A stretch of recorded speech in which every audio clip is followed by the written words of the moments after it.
Первая лекция будет проводить Hugo Tobar, это основатель нейроэнергетической кинезиологии. Родом он из Австралии, и сейчас он в Украине, потому что Украина тоже часть вот этого всего движения, которое направлено на развитие нейроэнергетической кинезиологии. Поэтому вот мы очень, на самом деле, гордимся тем, что Hugo сегодня здесь, и вообще в Украине, и приезжает в Украину. И мы рады за вас, что у вас есть тоже такая возможность живую послушать основателя и директора Института нейроэнергетической кинезиологии. Hugo.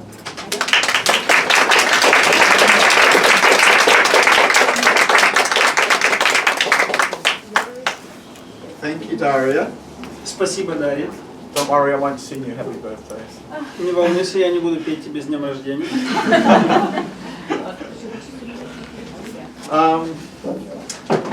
So thank you everyone for coming. Спасибо всем, что пришли. And before I start my talk this morning, Прежде чем я начну свою лекцию, Daria asked me to give you a brief history of NK, or НейроЭнергетической Кинезиологии. Дарья попросила меня немножко рассказать вам, дать вам такую краткую историю НК или нейроэнергетической кинезиологии. So 25 years ago, Итак, 25 лет назад, I'm going to tell you how old I am. я не скажу вам, сколько мне лет, I was living in India, я жил в Индии. and I'd been there for a couple of years, И уже несколько лет я там провел на тот момент. hanging out in ashrams, Тусил по всяким ашрамам, going to Tibetan Buddhist temples, посещал тибетские, буддистские храмы and many other things. и много других вещей тоже там делал. Or what you would sort of understand is the spiritual search. То, что мы иногда называем как духовный поиск. And I was in my room in the ashram. It was in Bangalore in the south of India. И однажды я был в своей комнате, это было в Бангалоре, на юге Индии. And this Australian guy came into my room. И вот какой-то австралийский чувак зашел ко мне в комнату. He was a chiropractor. Он был мануальщик. And he was doing kinesiology. И он занимался кинезиологией. And he was muscle testing. И он использовал мышечное тестирование. He had a bag of flower essences. У него была такая сумочка всяких цветочных эссенций. So I was watching people come into the room because we're in this. There was about 4 of us in the room, so like it wasn't a big room, you know. И For an я, ashram, believe me, 4 is a small room. You're like. и я наблюдал, как вот все эти люди приходят в комнату. Нас там было 4, но в ашраме это была очень маленькая комнатка. And he was testing people. He was going like this with his fingers. И он вот так своими пальцами делал и тестировал людей.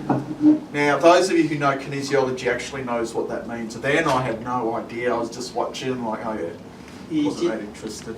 те из вас, кто знакомы с кинезиологией, знают, что это значит, но тогда я понятия не имел, и не особенно мне это было интересно. And he took me once. He went to work on this very ill Argentinian person. И однажды вот он работал с этим очень таким больным аргентинцем. And me being from a South American heritage, I speak Spanish. И у меня тоже есть латиноамериканские, южноамериканские корни, и я говорю на испанском. So I could translate, but he also used me to surrogate. И я мог помочь ему с переводом, и также он использовал меня для суррогатного тестирования. And still I wasn't that interested in kinesiology И at all. все равно меня не интересовала кинезиология вообще. Then, as it happens, I met a girl. И потом, вот как это обычно бывает, я And we went up to the north of India. познакомился с девочкой, мы поехали на север Индии. And I'd been there almost 3 years, so I decided it was time for me to go home. И на тот момент я уже почти 3 года провел в Индии, и я решил, что пора ехать домой. And it's just one of those moments I'll never forget. И вот был такой момент, который я никогда не забуду. I was sitting on a balcony, Я сидел на балкончике, looking out over the hustle and bustle of India in Lucknow, which is a city in the north. и наблюдал за всей суетой Индии, которая происходила передо мной, перед моими глазами. Это было в городке Лакнау на севере Индии. And it was like this, it was almost like this thing came into my mind. И было такое ощущение, что что-то просто спустилось и зашло ко мне в ум. Go back to Australia and study kinesiology. И оно сказало: возвращайся в Австралию и начни изучать кинезиологию. And I'm like, I'm going to go back to Australia and study kinesiology. И я такой: ага, я поеду обратно в Австралию и буду изучать кинезиологию. So I went back to Australia. И я уехал обратно в Австралию.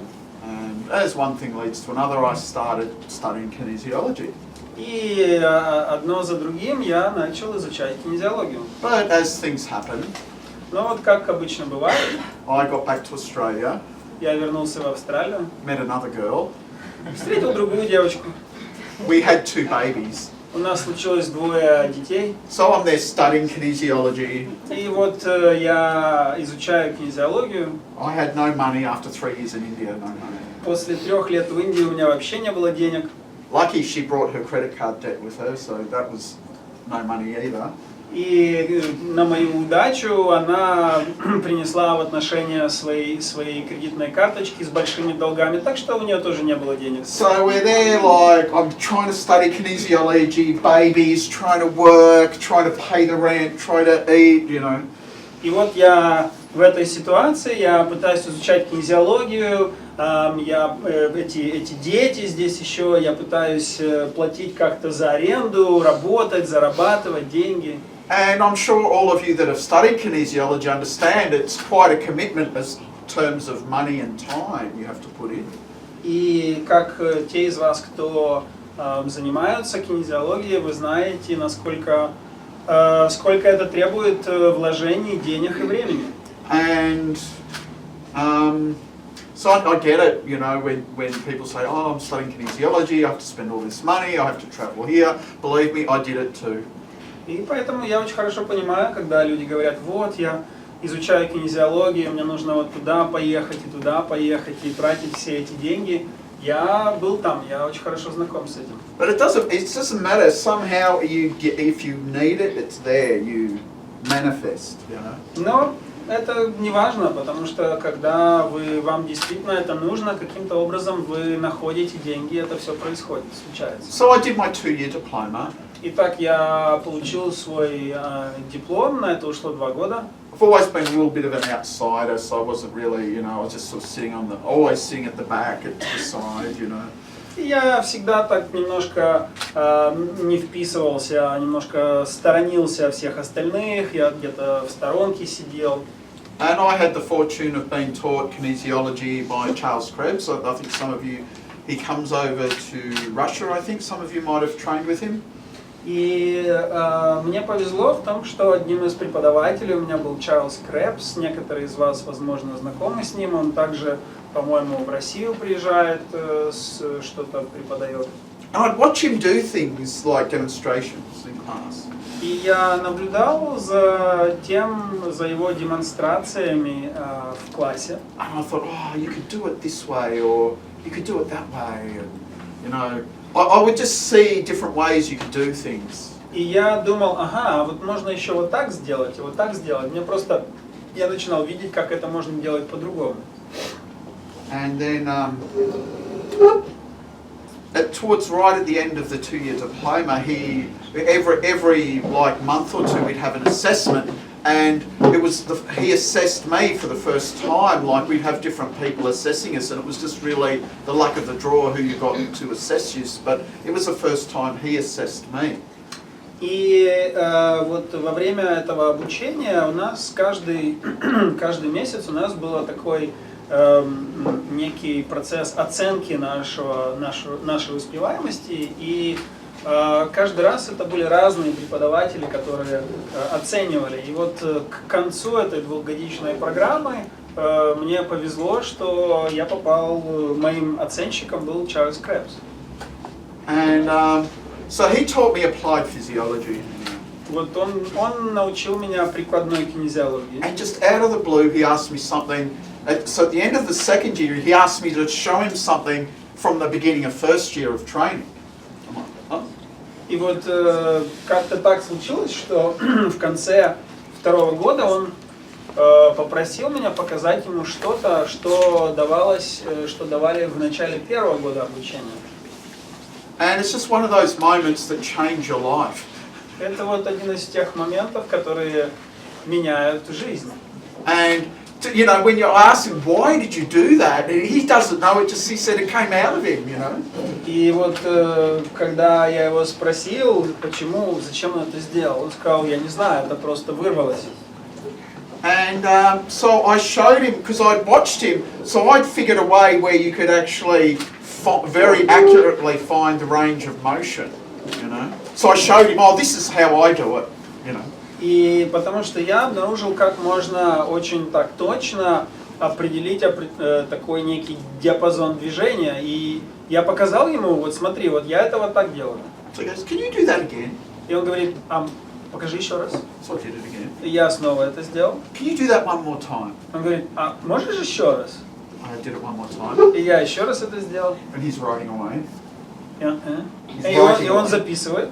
And then he kept going with the assessment. И вот он продолжил это оценивание меня. I passed. Это был зачет, я получил зачет. That was Saturday. And then we had anatomy the next day. Then on Monday he was teaching us. Это было вот в субботу, на следующий день у нас была анатомия, в понедельник он снова нам читал лекцию. So the first thing he did was present what I showed him as a major breakthrough in kinesiology. И первое, что он сделал, это показал то, что я ему показал, как такой великий прорыв в кинезиологии. And I'm sitting there like, huh? И я такой сижу там, шо? And all my classmates are going, huh? И все мои одноклассники такие тоже, шо? And he said, this is a major breakthrough in kinesiology. И он говорит, это такой реальный прорыв в кинезиологии. I already rang the people in Germany. Я уже позвонил людям в Германии. They've been demonstrating it this weekend in Germany. Они вот в эти выходные они это показывают в Германии тоже. And so they called it the Tobar technique. Они назвали это техникой Тобара. It's in applied physiology. Это в прикладной. To find the position of a muscle test. Это в прикладной физиологии теперь есть. Это о том, как найти позицию мышечного тестирования. And I'm thinking, but that's nothing compared to the other ideas. И я подумал, ну это вообще ничего по сравнению с моими другими идеями, которые ко мне пришли. I thought, oh my God, I've got all these. I thought I should start writing them down. Я подумал, наверное, мне стоит начать их записывать. So I started writing them down. И я начал их записывать. And I produced these two little booklets. И я издал такие два маленьких буклетика. Chakra hologram, brain hologram. Голограмма мозга, голограмма чакры. And then I sat there and I said, okay, I'm going to run a workshop. Oh God. I can't. I'm going to. I want to run a workshop. И я такой сидел, думал, ну надо мне как-то свой воркшоп провести. So I made a little flyer. И я такой маленький флаер сделал. Typed it up, you know. Напечатал. Well, I didn't have a computer. I don't even know how I did it, but I didn't have a computer, so. У меня даже не было компьютера тогда, я даже не знаю, как я это сделал. This is early '98. Это где-то в начале 98-го года было. And so I said, okay, I'm going to, and I had all the envelopes addressed to all my classmates and everyone I knew who'd been doing kinesiology training. И я подписал целый набор конвертов всем моим одноклассникам и всем людям, кого я знал, кто занимается кинезиологией. And one of the women in the class actually, she had a computer. She typed everything. She even did the manuals for me and everything, you know. И одна моя одноклассница, у которой был компьютер, она помогла мне это все напечатать и издать эти буклеты. And I sat there for like an hour looking at these letters. Shall I send them? Shan't I? Shall I send them? Oh my God, I can't send them. I've got to send them. Oh my God, what will people say? Do you know what I mean? И я где-то час там сидел вот с этими конвертами и думал, посылать или не посылать, посылать или не посылать, а что люди подумают? So I went to the post box and I posted them. И все-таки я пошел к почтовому ящику и бросил их. And I'm sure if I hadn't have done that, we probably would not be here today. И я уверен, если бы я это не сделал, мы бы, наверное, не были здесь сегодня. So out went the letters, И вот письма разошлись, and back came the criticism. и обратно критика пришла. Who does he think he is? Кто он вообще, кем он себя He can't do возомнил? that. Он не может этого делать. How dare he? What right has he got to teach this? Кто дал ему право вот преподавать это? So, you know, the woman who helped me said, why don't you just run a research day? И вот эта женщина, которая мне помогала, сказала, почему бы тебе не организовать такой просто день исследований? So I did that. Я сделал это. And so people go, I've just invited people, and they came, Я просто пригласил and I людей, did them. People really liked it. и они пришли, и я просто поработал с ними, и им понравилось. Because in the meantime, in the courses, I was using the chakra hologram and the NEF corrections on people, and people were just going, oh my God, what's that? They were really feeling the effect and the impact it was having on them. Потому что между делом я уже использовал вот эти вот техники, голограмма чакра и другие, которые пришли ко мне на других людях, и они говорили, боже мой, это, что ты со мной сделал? And then Charles came to the second ones, И потом Чарльз пришел на второй день, and he loved it. и ему очень понравилось. And he is such a great man. I owe him everything. Он очень такой классный, очень хороший человек. Я очень многим ему обязан.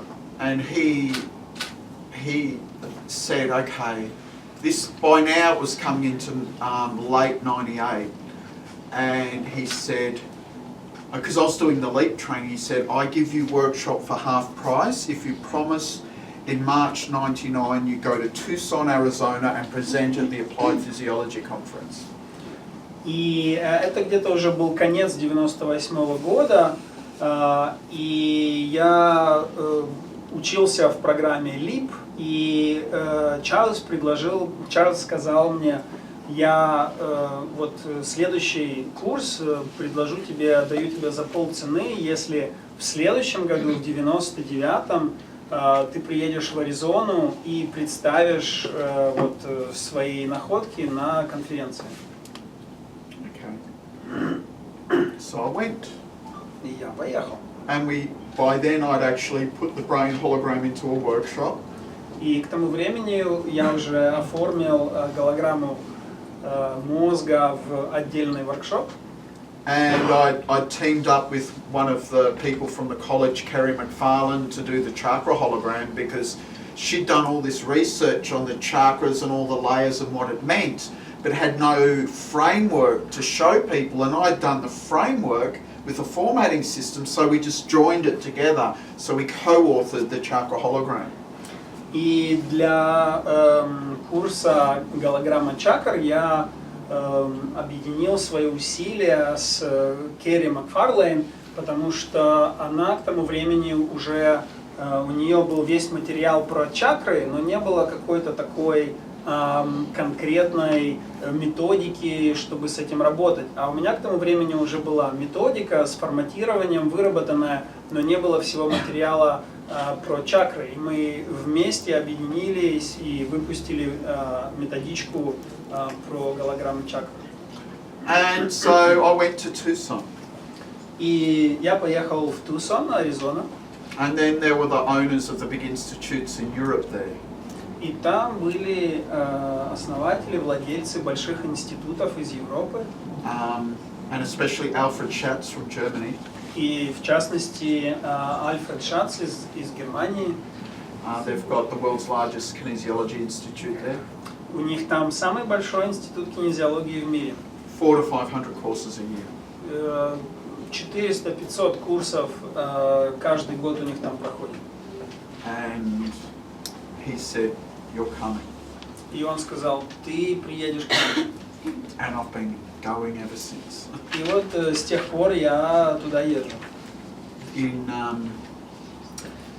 in November, when I'm back there, we'll be celebrating 20 years of me teaching in his institute. В ноябре, когда я снова там буду, мы будем отмечать 20-летнюю годовщину моего преподавания там у них в институте. And so I've just been going ever since. Вот с тех пор я этим занимаюсь. I'm going to write a course on this. И я думаю, вот об этом напишу курс. And everyone says, yeah, do that. И все говорят, да, сделай это. And people keep coming. И люди продолжают приходить. And they tell me what amazing results they get with it. И они делятся со мной своими невероятными результатами, которые они получают от этого. And so I write another one. И я пишу следующий. And another one. И следующий. But I had to consolidate them down because they started getting, there were too many brain holograms and nutrition courses, so I did a consolidation. Но в какой-то момент мне пришлось немножко уплотнить и консолидировать эти курсы, потому что становилось уже слишком много курсов голограмм мозга, питания и так далее. So we got it down to 58 now. So. Так что сейчас у нас где-то 58 курсов. They just keep coming. I can't help it. Они просто I've продолжают. just started the next one. Они просто продолжают приходить. Я ничего не могу с этим сделать. Я вот только начал сейчас новый курс писать. It's like, oh my God, it's just coming through. So I've got to write it down. И я такой просто, ну вот теперь снова, теперь вот это приходит, и я просто должен это записать. Do you know what it's about? Знаете, о чем это?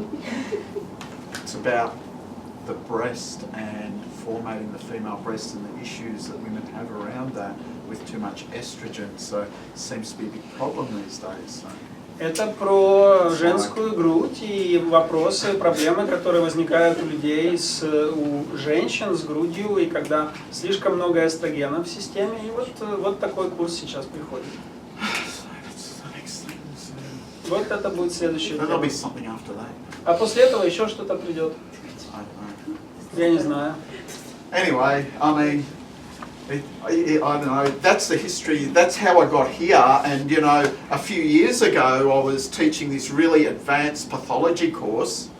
Вот эта история, вот то, как я оказался здесь, и несколько лет назад я такие очень сложные курсы про патологию преподавал. And in Ponce's this sort of young blonde Ukrainian woman, Daria, you know, here she comes. И вдруг на курс вваливается такая молодая блондинка из Украины, Дарья. And come to Ukraine, come to Kiev. I want to, you know, I'm teaching principles of kinesiology. And приезжай в Украину, я преподаю принципы кинезиологии. I want to do NK Institute Ukraine. Let's have the first NK conference. Я хочу сделать институт НК Украина, я хочу сделать первую конференцию. And it's like, oh, okay. Это было, ну, да, хорошо. Why not? Почему нет? So, and for the future, И на будущее. last year was personally challenging for me. Прошлый год был достаточно, у меня было много личных вызовов. You know, sometimes when you go too full steam ahead, the universe says, stop. Вы знаете, иногда, когда вы слишком быстро куда-то бежите, Вселенная говорит, остановись. And so I had 2 surgeries last year. И в прошлом году у меня было 2 операции.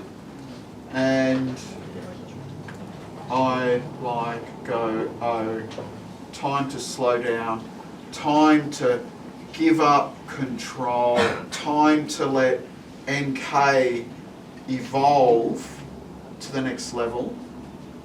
И я сказал себе, ага, хорошо, пришло время замедлиться, отпустить контроль и дать возможность НК перейти на следующий уровень. And this conference about the mechanisms of the evolution of stress. И вот эта конференция, она про механизмы и эволюцию стресса. And, you know, kinesiology is a way you manage. For me, it's a stress management technique. So here I am talking about the evolution of how we manage this system for managing stress. И для меня кинезиология – это техника управления стрессом. И вот здесь мы говорим о том, как эволюционировать вот эту вот систему, которая занимается управлением стрессом. And so later in the year, we're going to form a board to run NK. I'm going to give up control and let the people come in and take it to the next level where new people will be developing stuff beyond me. And already we have Steve from the States has developed some autoimmune techniques using NK, and that's what I want to see in the future. And Joan from Ireland, who's been using it very well with horses and heifers and calves and whatever animal people want her to balance. И во второй половине этого года у нас будет большая встреча, и мы будем создавать совет директоров института НК. Я буду отпускать контроль и позволять другим новым людям приходить и делать свой вклад в развитие этого направления.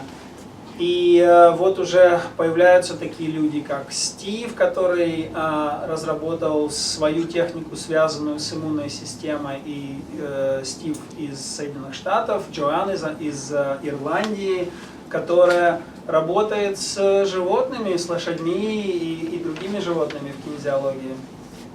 So, I don't know. Is that what you... That's past, future, NK. And it's been my journey for the last 25 years. Вот это прошлое, настоящее, будущее НК и мое путешествие за последние 25 лет. And so it's had a big impact on many people's lives. И это повлияло на жизни очень многих людей. And it's been a privilege. И для меня это большая честь. And I'm honoured that you all are here. И также для меня большая честь, что вы здесь все. To hear me Пришли меня послушать. go blah blah. Мою болтовню. And everyone else who's going to blah blah over the next 2 days. И болтовню всех остальных, которые будут болтать эти 2 дня. Because at the end of the day, Потому что в конце концов this is about changing people's lives. That's what we're here for, to change people's lives, if they want to. это все про то, чтобы менять жизни людей, если они хотят этого. Okay, so We can begin about the burnout. okay, we can begin about the burnout. Did I go over time? All right. Okay. Cut. Okay. Lights, camera, action. No? Oh, okay. I've just got to switch modes. Теперь надо просто переключить режим. Okay. So, stress, burnout, emotion. Итак, стресс, выгорание, эмоции. You know, sometimes I write balances for people. Иногда я пишу такие целые протоколы баланса людям. You know, like the breast balance is because a friend of mine's got issues, and I just started looking into it, and I could see what I needed to do. Вот, например, баланс груди возник, потому что у одной моей подруги возникли проблемы в этой области, и я начал исследовать это. And the line one was for my ex-wife. She still gets me to do stuff. И протокол болезни Лайма был связан с болезнью моей жены, бывшей, для которой я по-прежнему делаю разные вещи.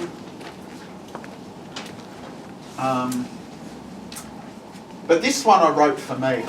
Но вот это я написал для себя. A couple of years ago, Несколько лет назад I was getting some testing done with a naturopath.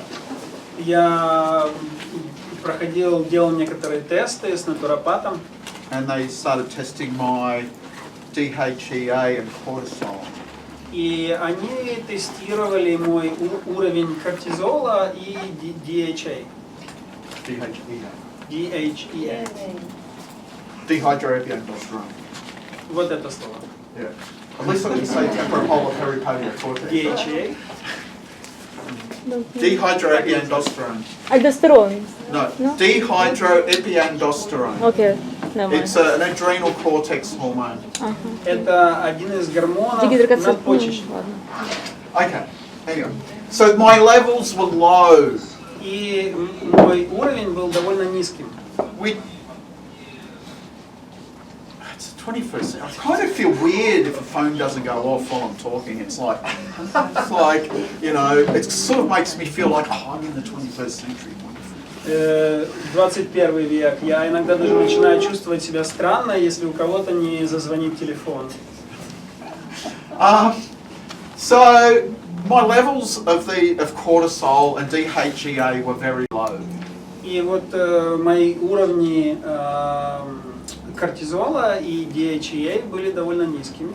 And so that's significant of burnout, И это говорит про выгорание, PTSD, посттравматический синдром. and so I thought, holy crap! I know what the problem is. I've seen the map of how this works. I need to write this course because I need this balance. This one's for me. I got a little bit selfish. И я подумал, блин, ну я же знаю, как это работает. Я видел схему, и мне нужно написать баланс здесь для себя, немножко побыть эгоистичным. So stress. Стресс. We have the 3 stages of stress. У нас есть 3 этапа стресса. And if you consider the no stress state is like a 4th state. И мы можем рассматривать состояние отсутствия стресса как некое 4-е состояние. And so this we have so these are the 3 stages there. Sort of first stage of stress, second and third stage and no stress. То есть у нас есть 1-й, 2-й, 3-й этап стресса и состояние отсутствия стресса. So when we consider these, И вот когда мы рассматриваем это, you know, because I like to understand the physiology. Потому что вот для меня всегда интересна физиология. And when you understand the physiology, И когда вы понимаете физиологию, we can design a balance for it. тогда у нас есть возможность написать баланс для этого. So the no stress state, Вот состояние отсутствия стресса, that means when we're relaxed. это когда мы расслаблены. We have the parasympathetic vagus nerve working. Тогда у нас парасимпатический блуждающий нерв нормально работает. And what's called the social engagement system. И также то, что мы называем системой социального взаимодействия. What does that mean? Что это значит? You know, when you engage with people in a social way, they have facial expressions, they can hear what you're saying, they answer you when you talk to them and things like this. Это вот когда вы взаимодействуете в социуме, вы можете отслеживать какие-то выражения на лице людей, вы говорите, люди вас слышат, вы слышите их. That's easy to do when you're not stressed out. И это легче происходит, когда вы не в стрессе. But what happens when you're stressed out? Но что происходит, когда вы в стрессе? You can't do that. Вы теряете способность это делать. And then all of a sudden you're expected to engage with people, but you're stressed out, but you don't have this system, it doesn't work. И в то же время от вас ожидается, что вы будете взаимодействовать с людьми, но эта система у вас отключена и не работает. The first stage of stress Первый этап стресса is the sympathetic nervous system. – это симпатическая нервная система. So the sympathetic nervous system is like that adrenaline pumping around your body. Это вот когда адреналин включается. Then the second stage is basically it's cortisol. Второй этап там, по сути, это про кортизол. So you get all this cortisol running around your body. Когда у вас по телу распространяется кортизол.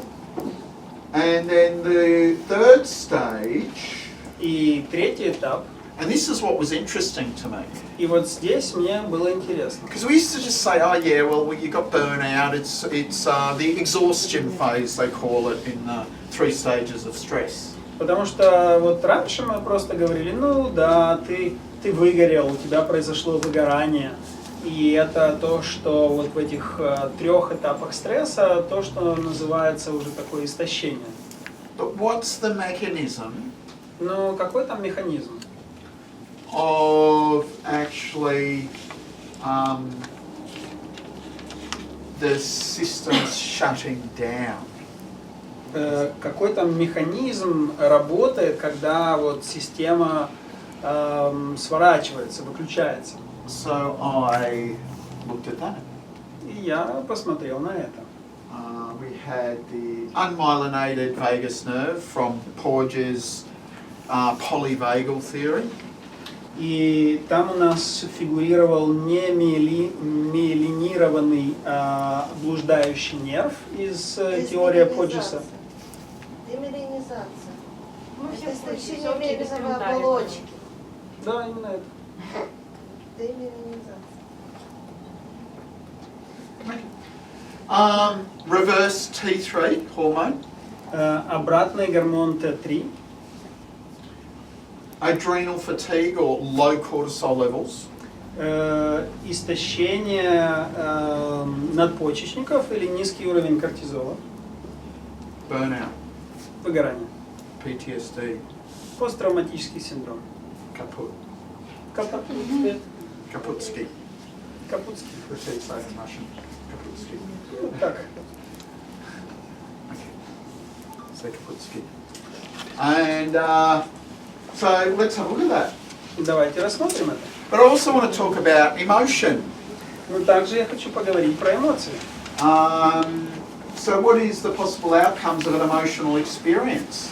Какие возможные варианты, результаты какого-то такого эмоционального переживания? Because if we're going to resolve things like burnout and stuff like this, Потому что если мы хотим вот как-то помочь таким состояниям, как выгорание, we're going to have to do we're going to have to work with the people's emotions and where they've actually stuffed them away in their body. нам нужно работать с эмоциями людьми и с тем, где эти эмоции застряли в теле. So we can have an emotion and we can resolve it. Например, у нас может быть какая-то эмоция, и мы можем разрешить ее. We can express the emotion. Мы можем ее выразить. I'm good at that. I'm Latino, South Я American, you know. хорошо это делаю, я латиноамериканец. I call it the full Latino, Я называю это такой полный латинский режим. but my father's even better than me at it. Но у моего отца это еще лучше получается. It's quite something to watch. My stepmother's from America, and she always says that, you know, the Latinos never die of a heart attack, they just let their emotions out. So. И это реально что-то, как за этим наблюдать. Моя мачеха, она американка, и она говорит, латиноамериканцы никогда не умирают от сердечных приступов, они просто выпускают свои эмоции. So we can suppress the emotion, Мы можем подавлять свои эмоции. and that's where we stuff it into our body. И это вот когда они застревают у нас в теле. You have emotional conflict between the conscious and subconscious. У нас могут быть эмоциональные конфликты между сознательной и бессознательной частью.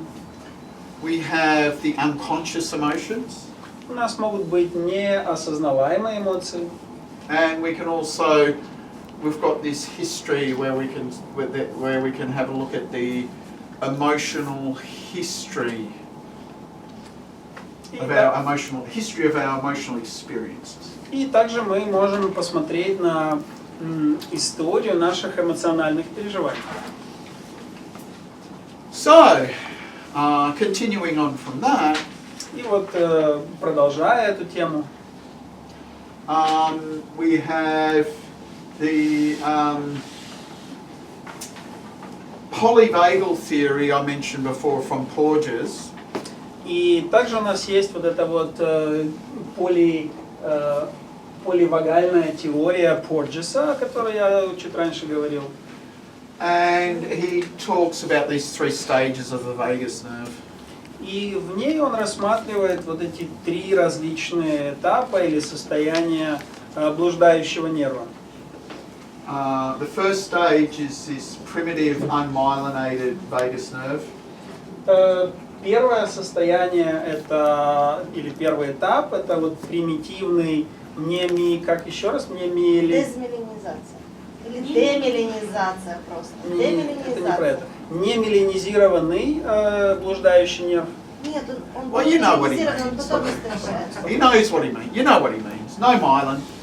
Миелина нету, все понятно. Нет. Нету myelin. Нет. Нету myelin. Нет. So that is associated with immobilization, И это связано с обездвиживанием. which is basically, I have been defeated. Это вот когда мы чувствуем, что мы потерпели поражение. You know, like in English we say, I'm belly up, you know, belly up. На английском мы говорим, когда я лежу брюхом кверху. So that's the that is the third stage of Это stress. Это третий этап стресса. That's burnout. Это про выгорание. Because all your systems begin to shut down because it actually starts inhibiting widespread systems. Это когда все ваши системы начинают выключаться и подавляться. The second stage is called vagal withdrawal. Второй этап вот здесь, это называется про Withdrawal. It just withdraws. Когда It goes away. он уходит, этот блуждающий нерв, он как бы выходит из процесса. And so as the vagus comes down, the sympathetic comes up. Когда он, именно like activity, sympathetic goes up. Yes. Когда он, блуждающий нерв, выключается и симпатическая система врубается. And that is the first stage of stress, the sympathetic nervous system. Это первый этап стресса, симпатическая нервная система. Then you've got the third stage is the myelinated vagus nerve. So that's not yet of myelin, it's with myelin. И третий этап здесь, это уже когда блуждающий нерв миелинированный, and that's which, That's with myelin. So that is the no stress state of the parasympathetic nervous system. И вот это уже состояние отсутствия стресса, парасимпатическая нервная система. And so that's where you can, you know, you have really good cardiac output and your social engagement system is activated. Это вот то состояние, когда ваша сердечно-сосудистая система хорошо работает, и также у вас социальное взаимодействие хорошо происходит. So these three things cover all what I showed you before, except for the second stage of stress, which is cortisol, which has got nothing to do with the vagus nerve. И вот эти три этапа, они связаны со всеми теми предыдущими этапами стресса, про которые я говорил, кроме второго этапа стресса, связанного с кортизолом, который никак не связан с блуждающим нервом. But one of my ideas for the balance was, Но вот одна из идей, которые пришли ко мне в контексте этого баланса, was that the unmyelinated vagus nerve, myelinated, will inhibit the adrenals so you stop producing cortisol. Идея заключалась в том, что немиелинированный блуждающий нерв, он подавляет надпочечник, и который перестает производить кортизол. So the no stress state characteristics. Итак, характеристики вот состояния отсутствия стресса. So this is when you've got the parasympathetic nervous system. Это когда работает парасимпатическая нервная система. And it activates all the face muscles. Она активирует все мышцы лица And also your inner ear muscles. и также мышцы Or middle. среднего уха, So you can listen. чтобы вы могли слышать. You know, it's great when you talk to someone, they actually listen to you. Это круто, когда вы с кем-то разговариваете, и человек вас реально слышит. It's my latest excuse. Это моя такая последняя отмазка. Sorry, I wasn't listening. My unmyelinated vagus nerve's inhibiting my middle ear muscles, so I can't possibly hear what you're saying. Звонят, не слышу вас, потому что мой немиелированный блуждающий нерв отключил мышцы моего среднего уха. I think men have that problem more than women. Мне кажется, у мужчин это чаще встречается, чем у женщин. I don't know. It might be different here in Ukraine. Может быть, в Украине у вас здесь по-другому, конечно. No, it's the same. Yeah. I think it's the effects of testosterone or something. Мне кажется, это влияние тестостерона. The first stress state is fight-flight. Первый этап стресса – это состояние бей-беги. So that means there's danger. Это значит, есть какая-то I'm опасность. going to fight it or run away from it. Я буду сражаться с ней или убегать. Second stage is the hormone cortisol. Второй этап – это гормон кортизол. And third stage И третий этап is, and this is where the interesting thing is, and the whole burnout procedures all focus on this. And you know, if I've got time, I can show you this. A test I did with the actual machine that can measure it. You know. И вот здесь все становится очень интересным. И если у меня будет время, я покажу вам, как это работает. Я это на специальной оборудовании тестировал даже. So some of the characteristics of the myelinated vagus nerve. Некоторые характеристики вот этого блуждающего нерва без миелина, который Is immobilization. Обездвиженность. And that's not just freeze, there's danger, that is like belly up. It's like feigning death is like. И это не просто такое замораживание, замирание, когда есть опасность. Это реально, когда вы лежите животом кверху и невозможно двигаться. Vasovagal syncope. Vagal syncope. Fainting, in other words. Это, другими словами, это когда вы падаете в обморок. And behavioural shutdown. И поведенческое выключение. Okay. You get low cortisol. Низкий уровень кортизола. Conditioned emotions. Жестко обусловленные эмоции. So extreme emotional reactivity. Такая экстремальная эмоциональная реактивность. So for example, people who have lived through wars. Например, люди, которые пережили войну. Or severe abuse. Или жесткое насилие. And what happens in the liver is that when you have long-term stress for a long time, you start producing a hormone called reverse T3 instead of the hormone T3. И что происходит в печени, если человек долгое время находится под стрессом? Это в печени начинает вырабатываться гормон обратный T3 вместо обычного T3. I'm sure you all know what T3 does and everything. But Я уверен, что все вы знаете, just in case, что T3 делает.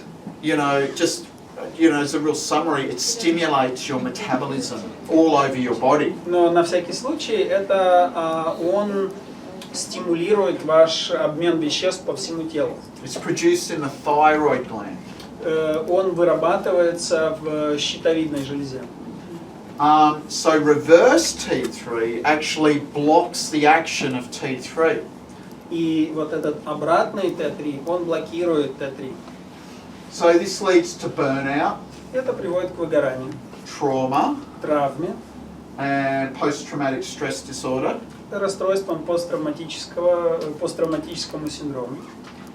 which has symptoms of hyperarousal, И там присутствуют такие симптомы, как гипервозбудимость, memory blackouts. провалы в памяти. So that's where people can't remember whole parts of their life, for example. Когда люди, например, не могут вспомнить целые такие куски своей жизни. But they get flashbacks as well. Но при этом какие-то такие проблески воспоминаний тоже бывают. So the thyroid hormone. И вот этот гормон щитовидный. So the thyroid, usually we talk about thyroxine or T4 and T3. Обычно мы там говорим про тироксин, Т3, Т4. But T4 is not actually a hormone. Но Т4 на самом деле это не гормон. It has to go to the liver and be converted to T3.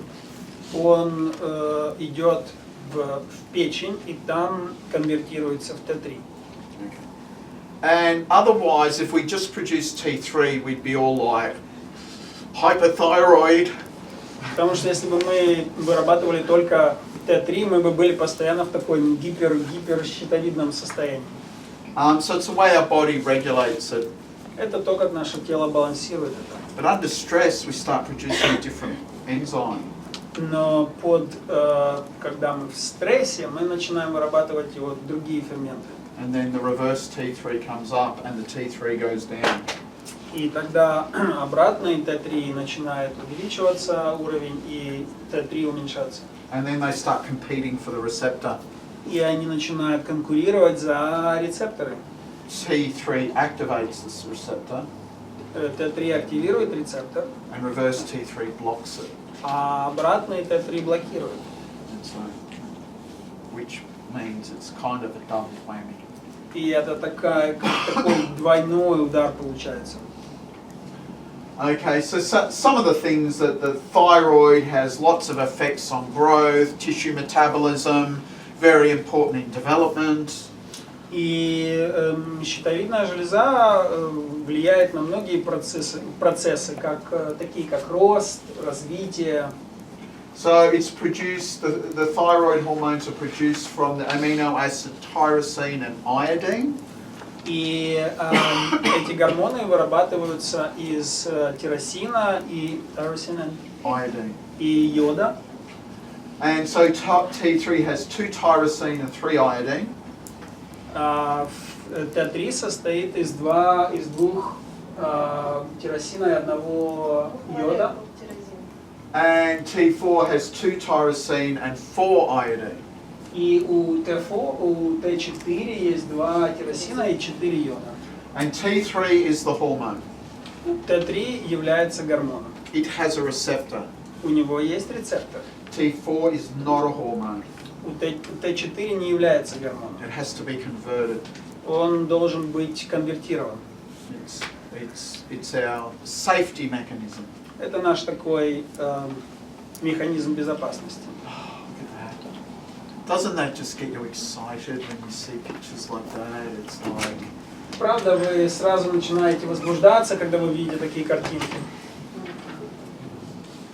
It's like kinesiology intoxication. Это как такое кинезиологическое опьянение. I'm going to get drunk looking at thyroid hormone pictures.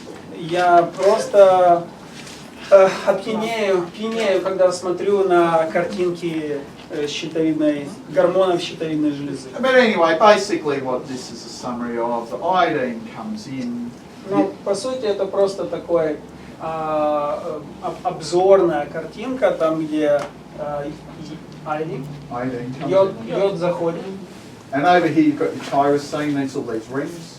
И вот эти вот все кружочки, это наш тиросин. And over here you can see the iodine's added. Вот здесь йод добавляется. And then we get the T3 and T4 formed, И вот там у нас формируется Т3, Т4. and off they go. И дальше они идут по маршруту. They have to be transported because they're fat soluble, not water soluble. Их что-то должно транспортировать, потому что они растворяются в жире, а не в воде. So here's the geeky stuff for the MK nutrition lovers. И вот такой технический момент для любителей НК. These are the two enzymes that work in the liver. Это вот те два фермента, которые работают в печени. So the top one converts T4 to T3, Первый конвертирует Т4 в Т3, and the bottom one converts T4 to reverse T3. а нижний конвертирует T4 to reverse T3 again. Т4 в обратный Т3.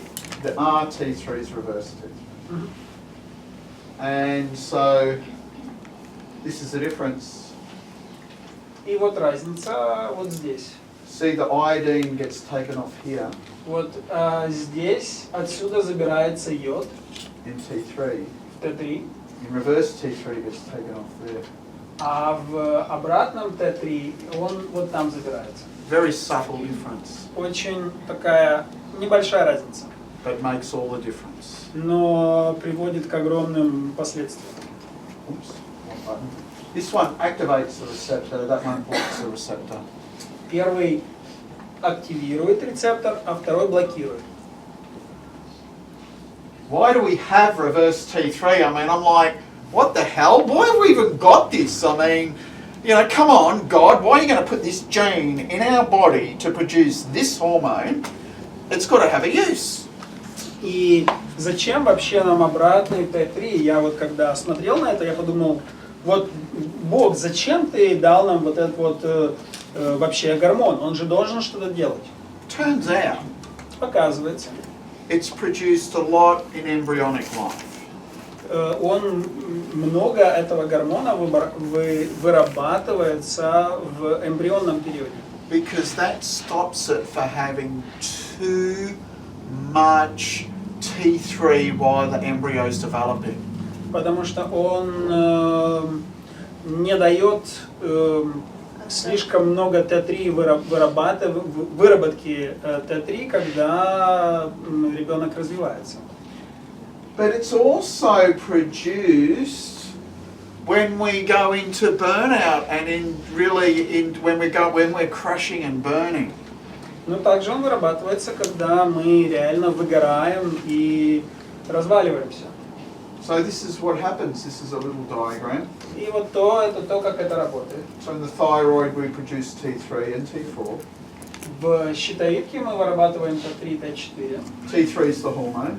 Т3 это наш гормон. And the thyroid hormones work all over the body. И гормоны щитовидки работают по всему телу. But the T4 has to go to the liver. Но Т4 он должен попасть в печень. And so the expression of the enzyme regulates the levels of T3. И определенные ферменты регулируют уровень Т3. And under long-term stress, И когда мы находимся в таком длительном стрессе, you start producing more of this reverse T3. у нас начинает вырабатываться больше обратного Т3.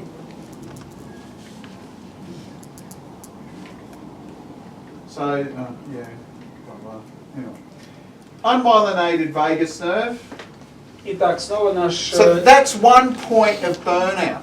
Это вот один момент выгорания. 2 point Следующий момент. is the unmyelinated vagus nerve. Это немиелинированный блуждающий нерв. So you've got all these behaviours here. И вот у нас вот эти все паттерны поведения здесь появляются. But it reduces cardiac output. Reduces, you mean like... Reduces cardiac output. Like the rate of heart, how much blood it's pumping. It reduces the amount of blood that's being pumped by the heart. И это также уменьшает количество крови, которая проходит сквозь сердце. which in turn reduces oxygenation of the blood. И это, в свою очередь, уменьшает количество кислорода в крови. And this is really, really important. И это очень важно. Because when there's a device that's called, I don't know if anyone's heard of heart rate variability. Потому что есть такая вещь, я не знаю, вы слышали, как вариабельность, изменчивость уровня пульса, сердечного пульса. So when we have healthy heart, Например, когда у нас сердце здоровое, healthy heart activity, или у нас происходит здоровая работа сердца, what happens is with the variation in our heart rate is very large. We get lots of variation in our the rate, the number of beats per minute, basically. Yeah, there's a large variation, you know, from high to low. The variation in the number of beats per minute is large. У нас вариация количества сердечных ударов в минуту достаточно большая. So we have things like the parasympathetic nervous system. И вот у нас есть парасимпатическая нервная система. Slows down the heart rate. Она замедляет уровень пульса.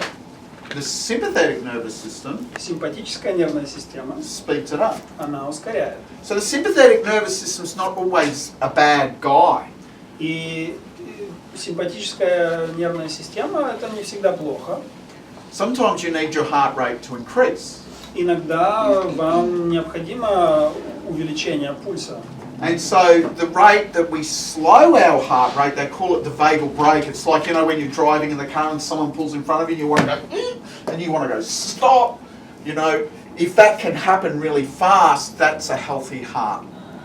И вот ситуация, например, когда вы едете за рулем, и перед вами кто-то выскакивает, и вам нужно резко затормозить, и для этого резко меняется уровень сердцебиения. Если сердце в состоянии это сделать очень быстро, то это то, что мы называем здоровым сердцем. So if we have problems in our parasympathetic nervous system, И если у нас есть проблемы в парасимпатической нервной системе, we start have to recruiting the other systems to do its job. тогда мы вынуждены привлекать другие системы, чтобы помочь ей в ее работе. And so this might be work okay for a little bit. И на какое-то короткое время это может быть нормально. But after a while we start getting a bit of a problemo. Но если это продолжается какое-то время, то это может приводить к проблемам. So the unmyelinated vagus nerve comes in and creates, it involves with a slow bradycardia, which is a slow heart rate. И вот ситуация немиелинированного блуждающего нерва приводит к брадикардии, то есть замедленному ритму сердца. Awesome if you're a reptile.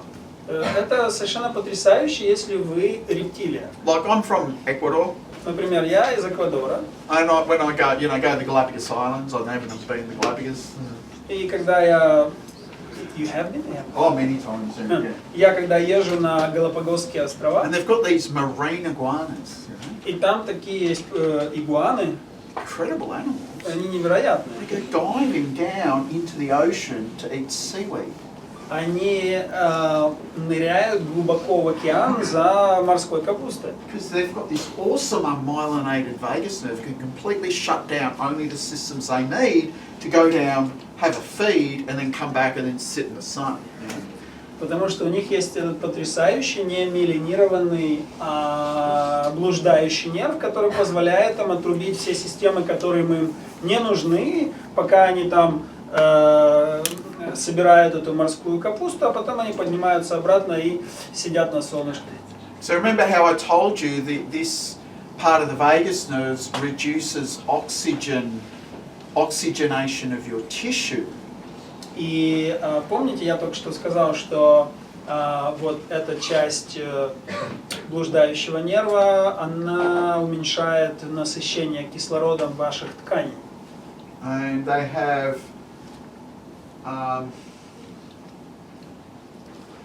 so this, you know, but mammals need more oxygen than reptiles do. Like, I don't see any marine iguanas here.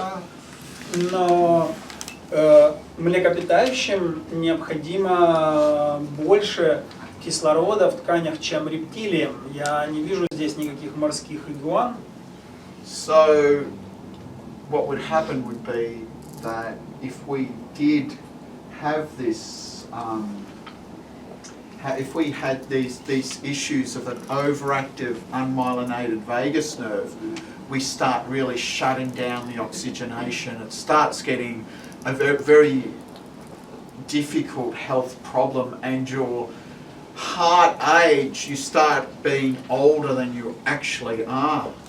И вот в такой ситуации пониженного содержания кислорода в тканях это для нас перерастает в большую проблему. Например, наше сердце начинает стариться гораздо быстрее, чем ваш реальный возраст. Okay, so I'll just jump. So that's the important part of that. The next important thing is cortisol. И следующий важный момент это кортизол. So we normally have this daily rhythm of cortisol. Обычно у нас есть такой некий ежедневный естественный ритм кортизола. And so you can test it either salivary or blood. И его можно тестировать в слюне или в крови. So I did a 24-hour cortisol test. Я вот проходил такой 24-часовой тест кортизола With saliva. Со слюной.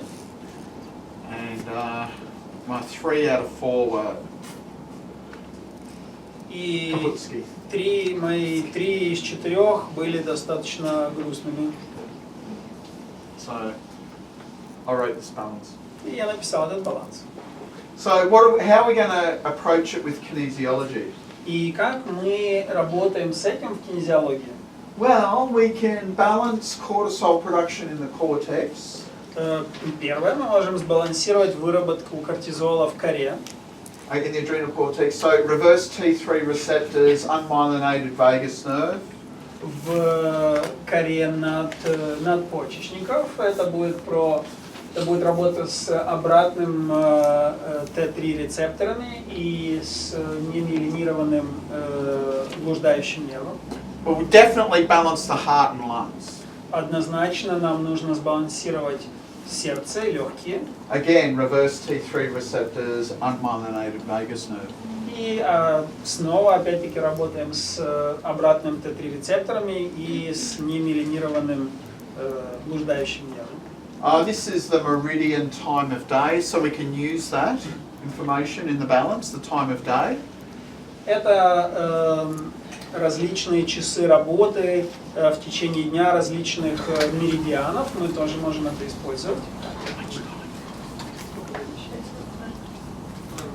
Сколько времени? 11. We have 7 minutes. Okay, I've got 7 minutes. Yeah, Okay, 6 minutes and I can't 59, tell 58, 57, got it. Okay, so I'll talk a little bit about kinesiology of emotion. Я немного поговорю про кинезиологию эмоций. And what can we do with kinesiology and with the emotions? Что мы можем делать в кинезиологии с эмоциями? Well, if we're talking about resolution, Например, если мы говорим про разрешение, we need cortical function. нам нужна функция коры. So we need to be in the parasympathetic state. Нам нужно для этого быть в состоянии парасимпатического. I think it also needs spiritual development. Я думаю, что также для этого необходимо духовное развитие. You know what I think spiritual development is? This is just my view. И знаете, что я думаю про духовное развитие? Это просто моя точка зрения. Just be a better human being. Просто быть лучшим человеческим существом. Be a better human being. That's it. И это все. You know what I learned 3 years in India? Знаете, чему я научился за 3 года в Индии? Everything is one. Все есть одно. That's it. И все. Everything's one. Все есть одно I'm целое. like, holy hell, 3 years? Everything I come going, I just went back to Australia to study kinesiology. И я подумал, за 3 года все есть что-то одно целое. Хорошо, я уехал в Австралию. Everything is one. И все, есть одно.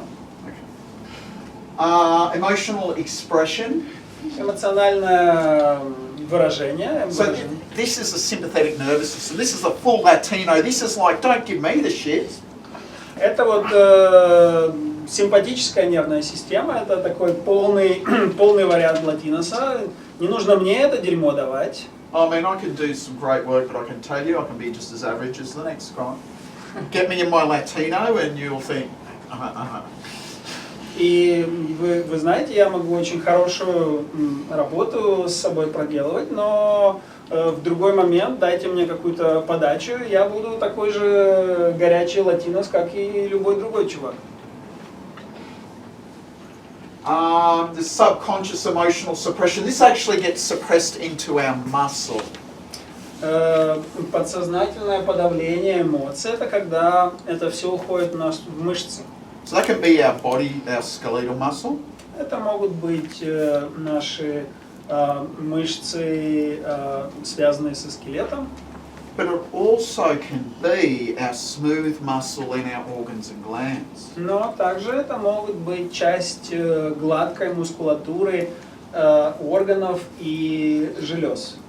Emotional conflict Эмоциональный конфликт. is to do with fascia and connective tissue. Это связано с фасциями и с соединительной тканью. Unconscious emotions. Неосознаваемые эмоции. Bones and teeth. Это зубы и кости. Independent of the nervous system. Не связано с нервной системой. Really deeply unconscious. Это вообще абсолютно глубоко в бессознательном. Before I was here, До того, как я оказался здесь, I was in Netherlands. я был в Голландии. And the last day we're doing these bone stuff.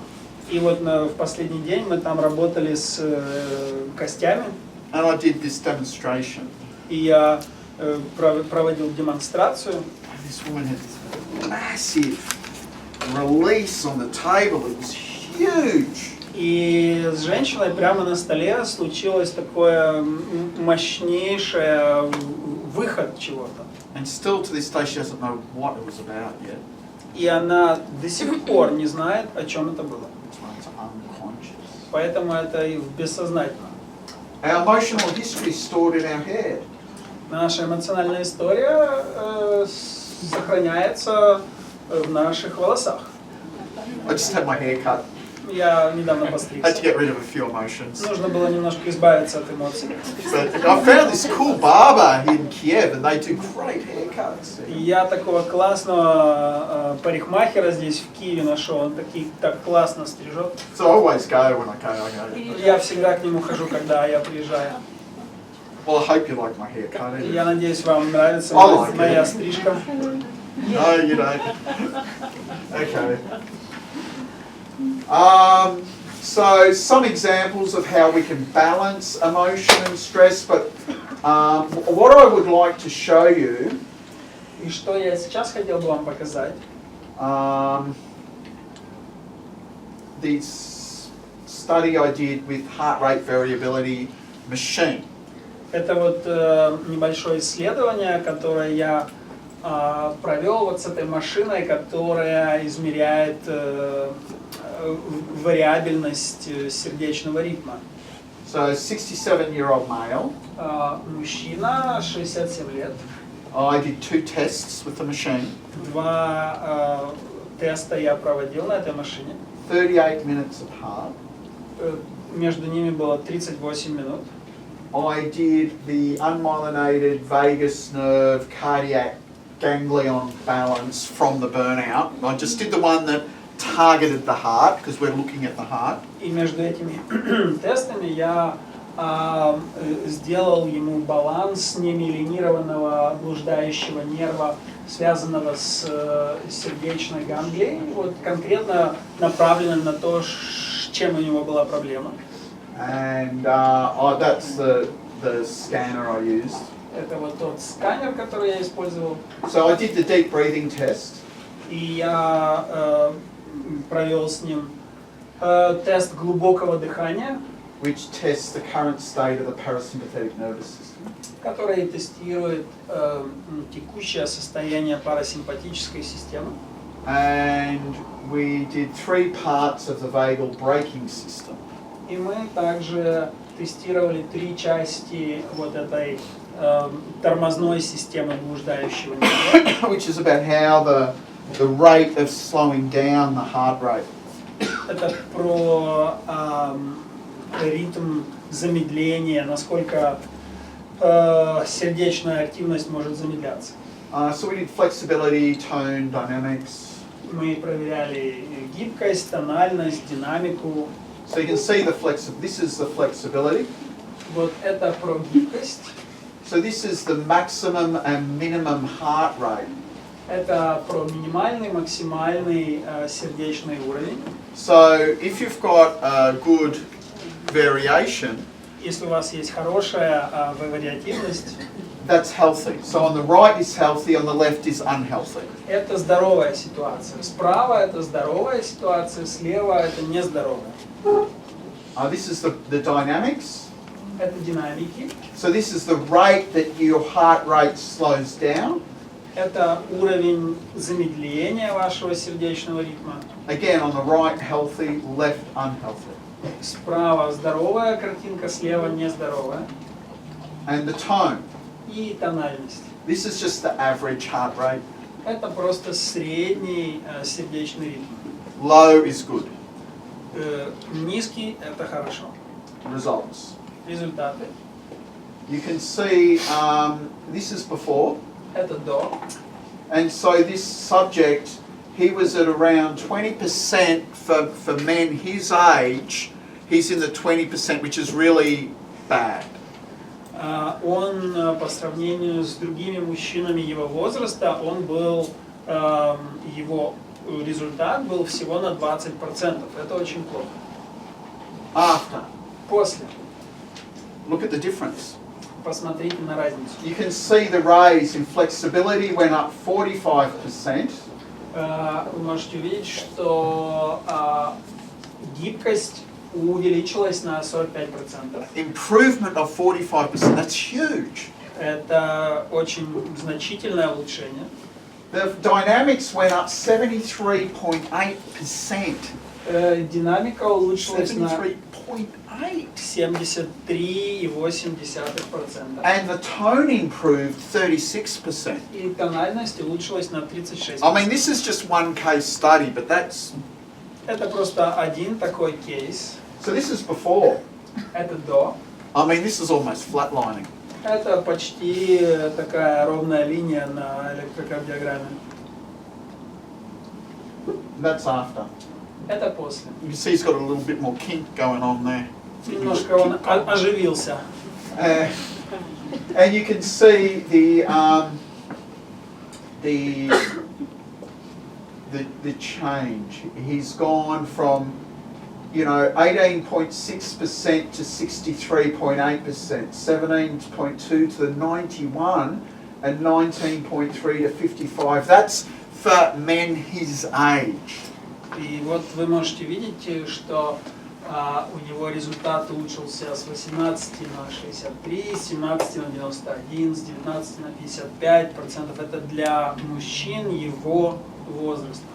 So when I went through, these are all the data that came through in the actual readout. Это дополнительная вся информация, которая была в отчете этой машины. This is a youth balance. Это баланс молодости. Before he was 75 years, his biological age was 74. After he was 58, he actually lost 16 years in 38 minutes. Not too bad, is it? Его биологический реальный возраст 74 года. После баланса его биологический возраст был 58. То есть за 38 минут он помолодел на 16 лет. Неплохо, да? So that's not that. So anyway, I just thought I'd show you that. It was just one case study, and so that's all I've got time for today. Я просто хотел вам это показать. Это просто был один такой кейс. И на сегодня это все, на что у меня есть время. So thank you for listening to me. Спасибо, что слушали меня. Вы можете подниматься на крышу с кофе, чтобы у нас здесь немножко раздать пространство.